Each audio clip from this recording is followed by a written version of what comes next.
Let me say hello to our sponsors for REDinNYC. This is a REDinNYC event. I want to thank Selma for putting this together. My name is Willie Morales from Peer-to-Peer Real Estate Podcast.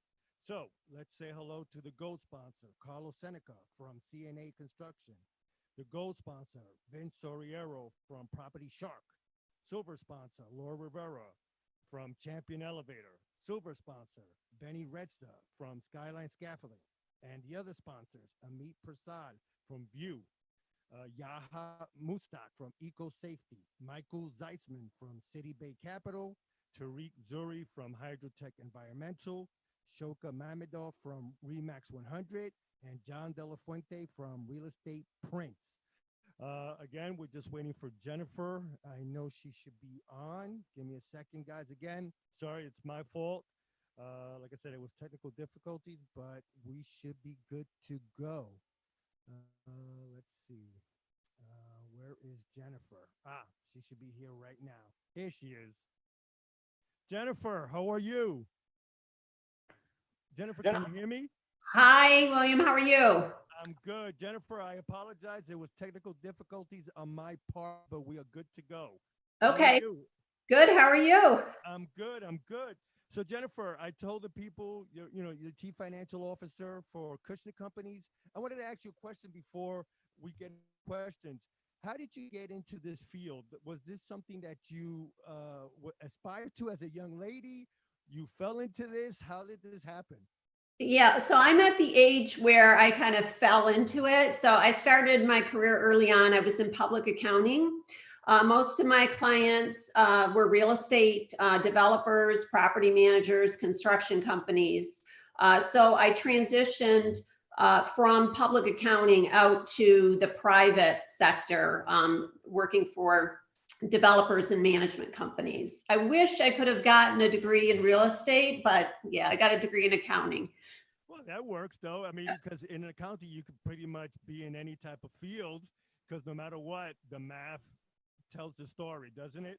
Absolutely. Yeah. But I love real estate. I mean, I've been very passionate about it. It's, I've been in real estate basically my entire career. Oh, okay. So you started your real estate career early. Yeah. So I was in public accounting, transitioned over to an institutional investor and owner of real estate. I was the regional controller there, and then transitioned over to the commercial side. So my background really is in commercial property management. And then the past probably 15 years, I've been on the multifamily and hotel side as well. Okay. Well, listen, I appreciate you taking time out of your busy schedule to, definitely to talk to us here at REDinNYC. So with what's happening, with the pandemic, how is that affecting, your business and Kushner Companies in general? So it's been a challenging 3 months for sure. I think, we all entered 2020. We were very optimistic in terms of, where our properties would be performing. Unemployment was, an all-time low. So, on the multifamily, we own and manage, multifamily, we have hotel, we have commercial, we have industrial. So we're pretty much across every sector of real estate, and then all up and down the Northeast. So we own assets in New Jersey, New York, Maryland, Virginia, and now we're in Florida as well. So I think, just speaking for the multifamily side, like I said, we were very optimistic coming into 2020. The lending market was extremely favorable. We were projecting to get our rent increases. Occupancy's been pretty stable, and we're managing our expenses to the best of our abilities. And so, we coming into the end of March, April, we've had some significant challenges. Unemployment is through the roof. So a lot of our residents, lost their jobs. So it's been challenging on the collection side. So I think, on the multifamily, we've really been focused on collections and keeping our occupancy up. We have a phenomenal operations team and a leasing team that's been working through that. And then, just whatever we can do in terms of expense control to kind of get through this period. I don't think there'll be any rent increases this year. We're just trying to hold the course. Yeah. So for you, Jennifer, as a CFO of Kushner Companies, what is the role that you play now, especially with what's happening now? Like, how is your role affected, if any? Yeah, so I've always I oversee basically all compliance, all investor reporting, investor relations, banking relations. I also oversee HR, so all the human capital associated with our organization, as well as IT, which has been a really critical function, particularly these last 3 months with everyone going virtual. So I think my role per se is about the same. We're still, we still look at optimizing, returns for our investor groups. I think I'm spending a lot more time in terms of compliance and managing investor expectations than maybe I would have, 3-4 months ago. How is that happening now, especially with investors? I mean, they got to understand what's happening in the market right now, especially, with the pandemic. Are they more lenient now because of what's happening? Yeah, I think, everyone's kind of aware. I think even from the investor side, no one could predict, the level that this has gotten to in terms of a global pandemic. But I think the key really is communication, and we're very transparent, and it's just keeping them informed of what we're doing to, continue to preserve the asset value and their overall returns. It may be a bumpy road for the next 6 months, but our assets, we've got great assets, and so they're, most of our investors are in it for the long haul.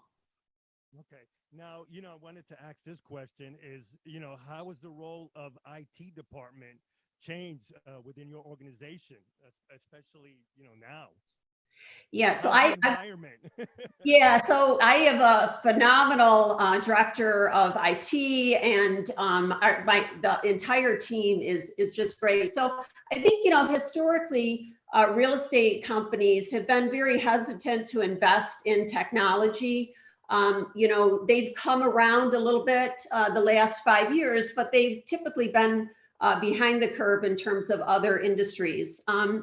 We've actually invested a lot in technology over the years, probably the last 4 years. And so it wasn't a flip of the switch and we were panicking and trying to, determine how we were going to run our properties and how we were going to have 500 plus people working remote.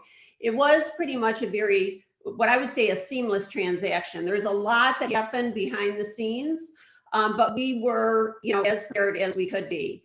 And so, I think where the IT department historically has been kind of just a line item in the budget, they're much more in front of the executive team, the C-suite, and they're collaborating with all departments to ensure that the organization continues to function and people can work.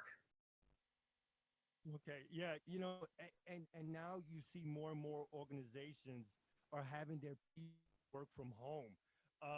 Is that something that you might see in the future? Will it affect the office space down the road? Or, I mean, I know that's hard to predict, 3, 6, 7 months from now, but like I said, I'm seeing from friends of mine and colleagues, more and more people are working from home now. Yeah, I think, it's been a big adjustment. It's been a very big adjustment for me. I think most are used to kind of getting up and going to the office daily and collaborating with their teams and collaborating with their peers.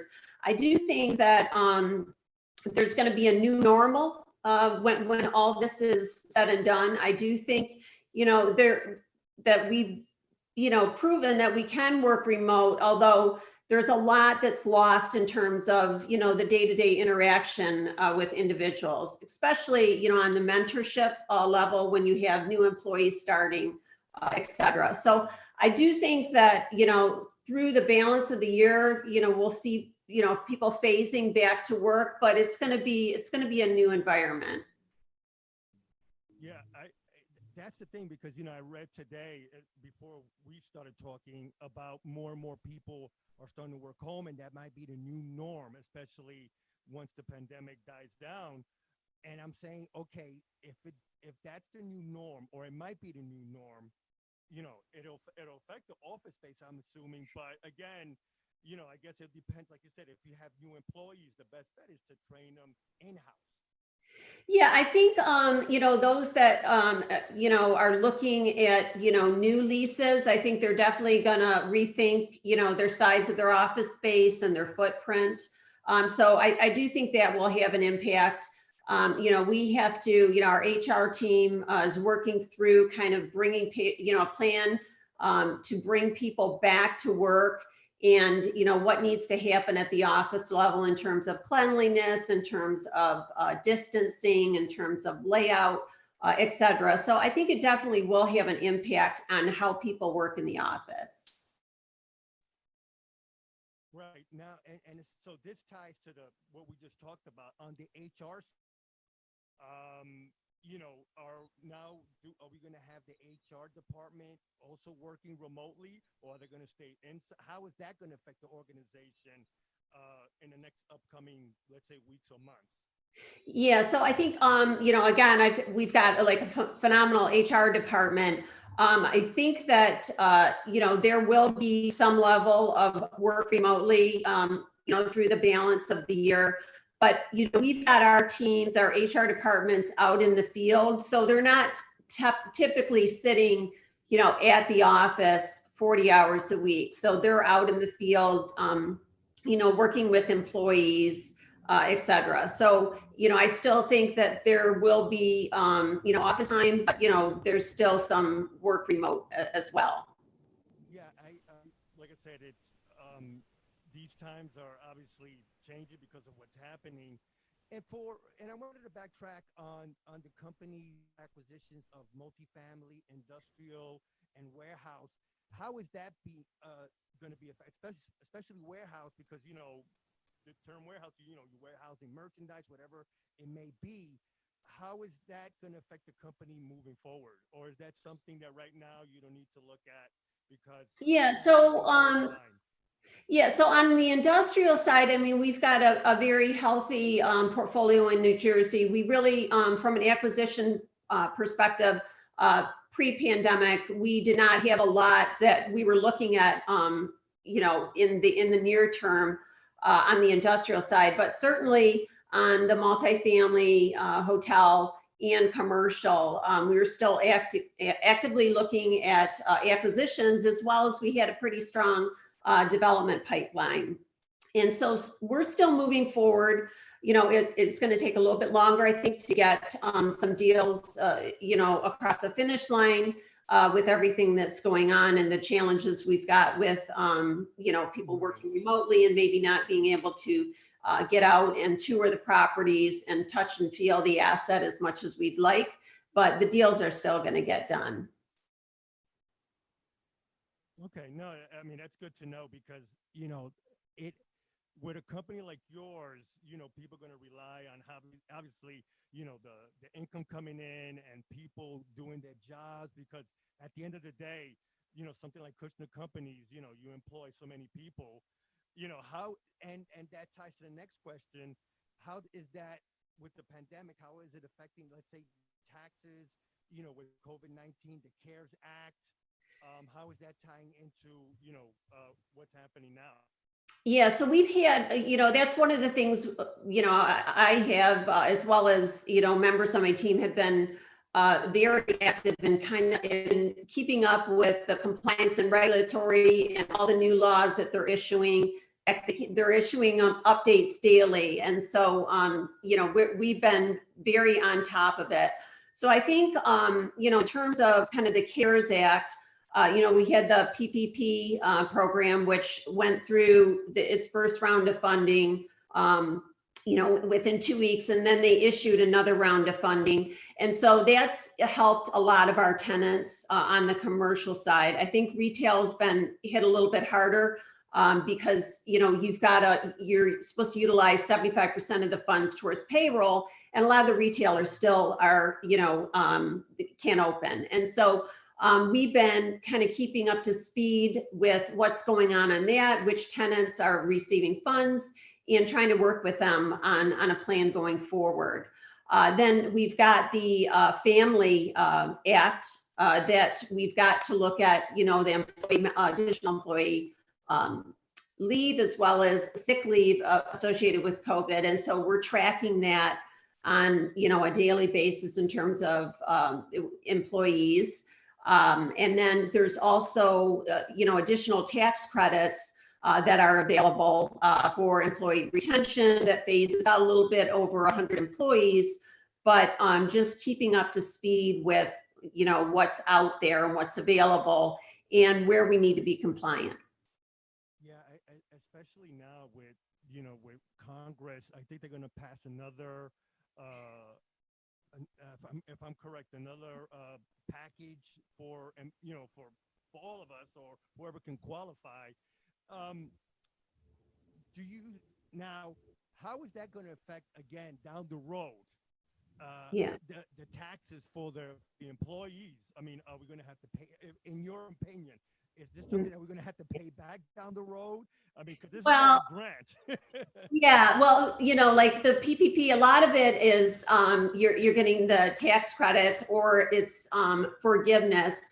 But the government's, you're going to have to make that up somewhere. I think, we're looking, basically the country's got to get back to work. We got to get people back to work safely, but, the country's got to open back up again because they can't continue to feed, the machine.